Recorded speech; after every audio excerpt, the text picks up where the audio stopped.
Queridos alunos, sejam muito bem-vindos na nossa sexta aula online aqui no curso Atenas. Eu tenho certeza que se você chegou na sexta aula, você está persistindo.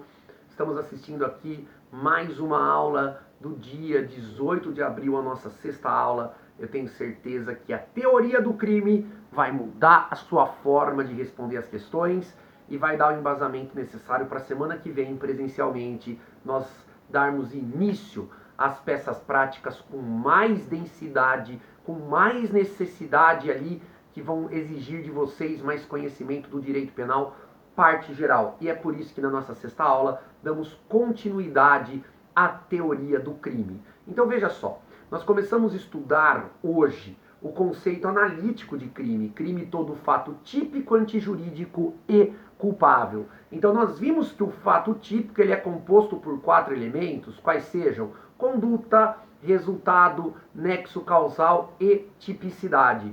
Nós vimos que a conduta é toda ação ou omissão humana, consciente, voluntária, dolosa ou culposa, dirigida a uma finalidade. E então, nessa sexta aula, nós começamos o segundo elemento do fato típico, que é o resultado. Quando eu falo de resultado, você precisa conhecer o resultado naturalístico. Resultado naturalístico, que é a modificação do mundo exterior provocado pela conduta do réu. Resultado naturalístico, que é a modificação do mundo exterior provocado pela conduta do réu. Tá? Do resultado naturalístico surgem 3 tipos de crime: os crimes materiais, os crimes formais e os crimes de mera conduta. Então vamos lá. O que é um crime material? Crime material é aquele que a lei descreve a conduta e o resultado naturalístico, mas a consumação do crime depende da ocorrência do resultado naturalístico. Exemplo, turma, o crime de homicídio. Então, no crime de homicídio, nós temos a descrição da conduta e do resultado naturalístico. Qual é o resultado naturalístico? É a morte, turma. E a consumação no homicídio depende da ocorrência da morte da vítima. Então, o homicídio é um crime material, porque a ocorrência do resultado naturalístico, qual seja, a ocorrência da morte da vítima, é que faz que o homicídio se consume. O resultado naturalístico ainda faz surgir os crimes formais. Os crimes formais são aqueles que a lei também descreve a conduta e o resultado naturalístico. Mas qual é a diferença do crime material para o crime formal? O crime formal também é chamado de crime de consumação antecipada. Por quê, senhores? Porque embora a lei descreva a conduta e o resultado naturalístico, o crime se consuma na conduta. Por isso que ele também é chamado de crime de consumação antecipada. Então, no crime formal, a lei descreve a conduta e o resultado naturalístico, mas o crime se consuma quando? Quando o réu realiza a conduta. Exemplo, extorsão mediante sequestro. Vamos entender. O que é o crime de extorsão mediante sequestro? O artigo 159 do Código Penal. É quando o réu priva a liberdade da vítima, para quê? Para pedir resgate, certo? Para um terceiro, para um familiar. Então veja, qual é a conduta? Privar a liberdade da vítima. Qual é o resultado naturalístico? O pagamento do resgate. A extorsão mediante sequestro é crime patrimonial. Então o resultado naturalístico é o quê? O pagamento do resgate. É a diminuição do patrimônio da vítima ou de algum parente ou de algum amigo. Ou seja, a pessoa responsável pelo pagamento do resgate. Então veja, quando que o crime de extorsão mediante sequestro se consuma? Se consuma quando eu privo a liberdade da vítima ou quando há o pagamento do resgate? Ele se consuma com a privação da liberdade da vítima. O pagamento do resgate é aquilo que você aprendeu na faculdade como mero exaurimento, ou seja, ele é um indiferente, porque tendo ou não tendo o pagamento do resgate, o crime já havia se consumado no momento em que houve a privação da liberdade da vítima, turma, tá bom? E por último nós temos os crimes de mera conduta. Por que crime de mera conduta? O que é um crime de mera conduta? O nome fala por si só. Mera conduta é aquele que a lei só descreve a conduta. Por isso, mera conduta. Tá, professor, eu não entendi. Então pode escrever. Os crimes de mera conduta não possuem resultado naturalístico. por isso ele é mera conduta. A lei só descreve a conduta e, realizando a conduta, o crime obviamente já está consumado. Exemplo, o tráfico de drogas.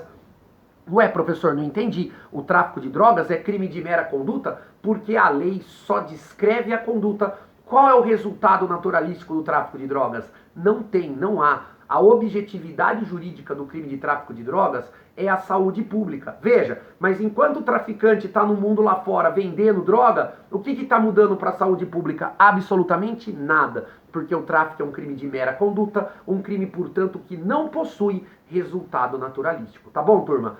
Terceiro elemento do fato típico. Então nós já estudamos a conduta nas aulas 4 e 5. Nós acabamos de estudar o resultado. Que resultado? Naturalístico. Então agora a gente vamos analisar o terceiro elemento do fato típico, que é o nexo causal. Beleza? Então vamos lá. Nexo causal. Professor, o que é o nexo causal? Vamos lá, galera. O nexo causal. Nexo causal é o elo, ou seja, a ligação entre a conduta e o resultado naturalístico. Nexo causal é o elo, é a ligação entre a conduta e o resultado naturalístico. De novo, turma, nexo causal é o elo, ou seja, a ligação entre a conduta e o resultado naturalístico. Qual é a teoria que o Brasil adotou? O Brasil adotou a teoria da conditio sine qua non. Teoria da conditio sine qua non.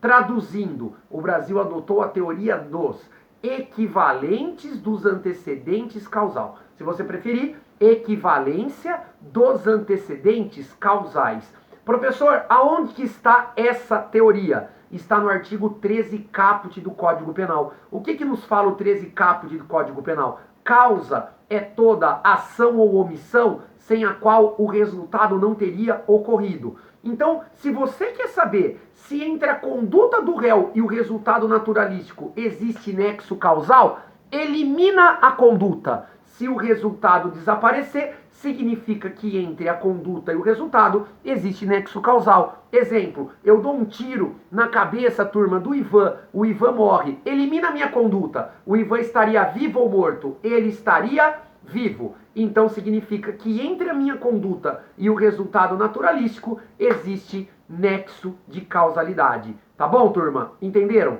É isso que você tem que se preocupar? Não, turma. O que geralmente a OAB gosta são das concausas.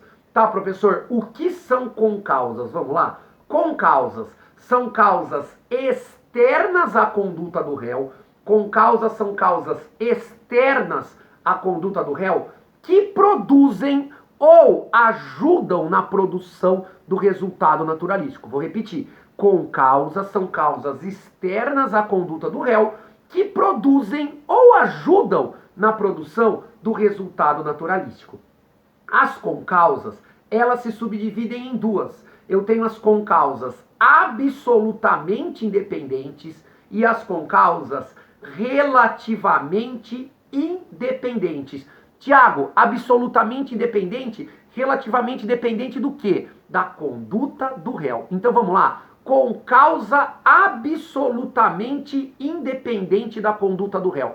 Por que ele é absolutamente dependente? Por quê? Porque entre ela e a conduta do réu não há nenhuma ligação, não tem nenhum ponto de ligação. Por isso, absolutamente dependente. E segunda característica, a concausa absolutamente independente da conduta do réu, ela sozinha, atenção, sozinha, produz o resultado naturalístico. Logo, se ela não tem nenhuma ligação com a conduta do réu e sozinha produz o resultado naturalístico, o que ela faz? Ela rompe o nexo causal e o réu responde só pelos atos que ele deu causa. Então aprende, turma, a concausa absolutamente independente. Não interessa se ela é pré-existente, se ela é concomitante ou se ela é superveniente. Não interessa. Gente, se ela é antes, durante ou depois da conduta do réu, ela rompe o nexo e o réu só responde pelos atos que ele deu causa. Vamos lá. Com causa absolutamente independente pré-existente. Pré-existente, ó, antes da conduta do réu. Então eu quero matar o Márcio. Presta atenção. Eu quero matar o Márcio, turma. Mas sem que eu soubesse a esposa do Márcio também quer matá-lo. Então, antes de ele ir para o curso, a esposa coloca veneno no café do Márcio. Então, o Márcio vai morrer às 20 horas, certo? Eu sei que ele está envenenado? Não. Quando é 10 para as 8, eu passo do lado do Márcio e dou 3 facadas nele, certo? Aí ele fica lá, respirando com dificuldade, porque eu acertei 3 facadas dele. Até que 8 horas ele morre. Veja, a hora que ele morre, turma, a hora que ele morre, eu falo, beleza, matei o Márcio. Só que aí vem o resultado da perícia. O Márcio não morreu por causa das facadas, o Márcio morreu envenenado. O que eu tenho a ver com o veneno? Nada. Por isso, com causa absolutamente independente, pré-existente. Porque o veneno que a esposa colocou no café dele foi antes das minhas facadas. E foi o veneno que matou o Márcio. Moral da história, qual é meu crime? Eu vou responder pelo homicídio consumado? Não. Rompe o nexo causal. Meu crime é tentativa de homicídio. Vamos lá. Com causa absolutamente independente, agora concomitante. O que é concomitante? Junto. Então, olha só, eu não sabia que a esposa queria matá-lo. E ela também não sabia que eu queria matá-lo. Então, a hora que ele sai do curso, nós atiramos ao mesmo tempo, ó, junto. Eu acerto o peito dele, mas ela acerta na cabeça. A perícia fala, qual foi o tiro que matou o Márcio? O que acertou na cabeça. O que eu tenho a ver com o tiro da mulher dele? Nada! Então é uma concausa absolutamente independente. Agora o que? Junto, ou seja, concomitante. O que vai acontecer? Rompe o nexo causal. Qual é o meu crime então? Tentativa de homicídio. Para fechar o raciocínio, com causa absolutamente independente superveniente, ou seja, depois. Então agora é o inverso, ó. Eu vou tomar café no intervalo com o Márcio e coloco veneno no café dele, certo? A mulher dele não sabe que ele já está envenenado. E a hora que ele chega em casa envenenado, ela corta o pescoço dele. Veja, qual é a causa da morte? É o quê? A decapitação, é o corte na garganta. Moral da história, turma. O que ela tem a ver comigo? Absolutamente nada. Ela cortou a cabeça dele o quê? Antes, durante ou depois de colocar o veneno? Depois. Então é uma concausa absolutamente independente. Superveniente, rompe o nexo causal. Qual vai ser o meu crime? Tentativa de homicídio, só que agora qualificado porque eu utilizei veneno, tá bom, turma? Mas vamos lá, professor. E as concausas relativamente independentes? Vamos lá. As relativamente independentes, por que elas são relativamente independentes?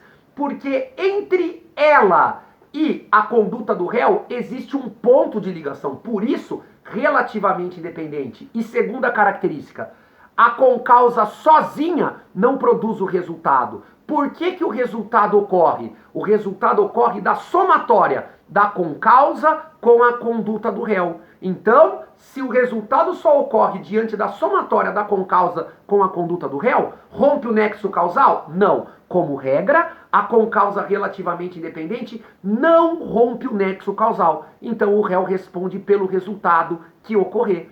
Então, é a mesma coisa. Ela pode ser pré-existente, ou seja, antes. Ela pode ser concomitante, ou seja, junto, ou pode ser superveniente à conduta do réu, ou seja, depois da conduta do réu. O que muda como regra? Nada. Se ela é relativamente independente, ela não rompe o nexo causal e o réu responde pelo resultado que ocorrer. Vamos lá, turma, aquela velha história. Eu sou amigo do Ivan desde a época de colégio e o Ivan sempre foi hemofílico, ou seja, ele tem dificuldade na coagulação do sangue, ele tem aquela doença genética que dificulta ou retira totalmente a sua coagulação. Eu sei que o Ivan é hemofílico, eu tenho que ter consciência que ele é hemofílico. Então a gente vai assistir um jogo, começa a discutir por causa de futebol, e aí eu falo, agora você morre. Eu pego a faca e com a intenção de matá-lo dou uma facada nele. Só que ele desvia, eu corto o braço dele, uma região não letal, certo? Mas ele sangra até a morte. Por que ele sangra até a morte? Porque ele é hemofílico e eu sabia da sua condição de hemofilia. Moral da história, veja, ele é hemofílico antes, durante ou depois da facada? Antes, então é uma concausa relativamente independente pré-existente. Veja, foi a hemofilia sozinha que matou ele? Não, ele morreu em decorrência da hemofilia e da minha facada, porque ele só sangrou até a morte porque eu dei a facada com a intenção de matá-lo. Moral da história, qual é meu crime? Homicídio consumado, porque não houve o rompimento do nexo causal. Tá bom, ó? Com causa relativamente independente, agora, ó, concomitante, ou seja, junto. Eu sei que a casa do Ivan tá velha e vai cair a qualquer momento. Eu sei que a casa dele tá velha. Então eu vou lá pra matar o Ivan. E na hora que eu atiro, eu sabendo que a casa dele tá velha, com o impacto do tiro, a casa cai. E no momento que ele é atingido pelo tiro, ele também é soterrado pelo telhado. Moral da história, senhores, qual é a causa da morte? Veja, por que o telhado caiu? Porque eu dei o tiro. E ele foi atingido pelo tiro e pelo telhado ao mesmo tempo. Moral da história, com causa relativamente dependente, junto, ó, concomitante. Rompe o nexo causal? Não rompe. Então qual é o meu crime? Homicídio consumado. Agora vamos tomar cuidado, ó. Com causa relativamente independente superveniente. Cuidado. Como regra, ela não rompe o nexo. Como regra, ela não rompe. Mas ela pode romper? Pode, ela pode romper. Então vamos entender. Ó, como regra, ela não rompe. Então eu dou uma facada, esquece agora, vou até mudar o aluno, ó. Vamos imaginar então. Eu dou uma facada, turma, no Manuel, certo? Eu dou uma facada no Manuel. Manuel não é hemofílico nada, a gente entra numa briga de bar, eu falo que eu vou matar e dou uma facada. E a mesma história, ó, ele desvia, eu acerto o braço. Aí o pessoal separa, ele é levado pro hospital. Quando ele chega no hospital, ele morre. Mas ele morre por quê? Porque ele contraiu infecção hospitalar no local da facada. Moral da história, com causa relativamente independente e superveniente. Qual é o meu crime? Homicídio consumado. Não rompe o nexo causal. Mas, Tiago, eu li que a com causa relativamente independente e superveniente, ela rompe. Pois é, eu sei. E você acabou de falar que ela não rompe. E agora, ela rompe ou não rompe? Depende. Ela pode ou não romper. Para que a concausa, apenas ela, relativamente independente e superveniente, rompa o nexo causal, o réu precisa se encaixar no artigo 13, parágrafo 1º do Código Penal, que é a teoria chamada causalidade adequada. Então a concausa relativamente independente e superveniente, ela só vai romper quando você conseguir encaixar ela no artigo 13, parágrafo 1º do Código Penal, que é a teoria da causalidade adequada. Ou seja, quando ela, embora relativamente independente, ou seja, embora haja um ponto de ligação com a conduta do réu, ela sozinha produzir o resultado. Exemplo, eu dou a facada no braço do Manuel, o Manuel é levado no hospital e o hospital pega fogo e ele morre em decorrência do incêndio. Ué, qual é meu crime aqui? Tentativa de homicídio. Porque aqui você vai encaixar o artigo 13, parágrafo 1º do Código Penal. Mas, professor, por quê? Ó, por que ele é relativamente independente? O Manuel só está no hospital por causa da minha facada. Certo, turma? Veja, e ele morreu não em decorrência da facada, em decorrência do incêndio. Foi o incêndio sozinho que matou o Manuel. Tá, professor, mas eu não entendi. Como é que na hora da prova eu vou saber se a relativamente rompe ou não rompe? Usa a regrinha do Mirabete. O Mirabete fala assim, ó. Se estiver na mesma linha de desdobramento, não rompe. E aí o crime vai estar consumado. Se estiver em linhas diferentes, rompe. E aí o réu vai responder só pelos atos que ele deu causa. Vamos pensar? Ó, primeiro exemplo, facada no braço. Ele contraiu infecção hospitalar no braço. É a mesma linha ou linhas diferentes? Mesma linha. Facada no braço, infecção hospitalar no braço, homicídio consumado. Agora, olha o segundo exemplo. Facada no braço, causa da morte, incêndio. É a mesma linha ou linhas diferentes? Linhas diferentes. Outro exemplo, facada no braço. Ele foi colocado na ambulância, no meio do caminho a ambulância sofre um acidente, cai no rio e ele morre. Veja, facada no braço, causa da morte, senhores. Causa da morte. Veja, causa da morte. Foi o acidente, caiu no rio, a ambulância. Moral da história, é a mesma linha ou linhas diferentes? São linhas diferentes. Então nós teremos o rompimento do nexo causal. Tá bom? Então nesse caso eu vou responder apenas por tentativa de homicídio. Tá bom, galera? Para terminar o fato típico, falta só a tipicidade. Para você entender tipicidade, em primeiro lugar você precisa entender o que é tipo penal. Tipo penal é a mera descrição pela lei do delito. O que é o tipo penal? Quando você abre o Código Penal na parte especial, 121, 122, 123, você tem tipos penais.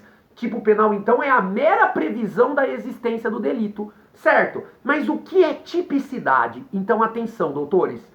nós temos hoje, o direito penal moderno, o direito penal constitucional, dois tipos de tipicidade. Nós temos a tipicidade formal e a tipicidade material. Vamos lá? O que é a tipicidade formal? Tipicidade formal é o mero enquadramento da conduta do réu no tipo penal. Tipicidade formal é o mero enquadramento da conduta do réu no tipo penal. O que o Thiago fez? Subtraiu coisa alheia móvel. Existe algum tipo penal que acaba condenando quem subtrai coisa alheia móvel? Existe algum tipo penal? Existe. O artigo 155 do Código Penal. O crime de furto. Então, se você consegue pegar a minha conduta, subtrair coisa alheia móvel e encaixar no artigo 155 do Código Penal, ou seja, em qual tipo penal? No furto, significa que na minha conduta existe tipicidade formal. Tipicidade formal é o mero enquadramento da conduta do réu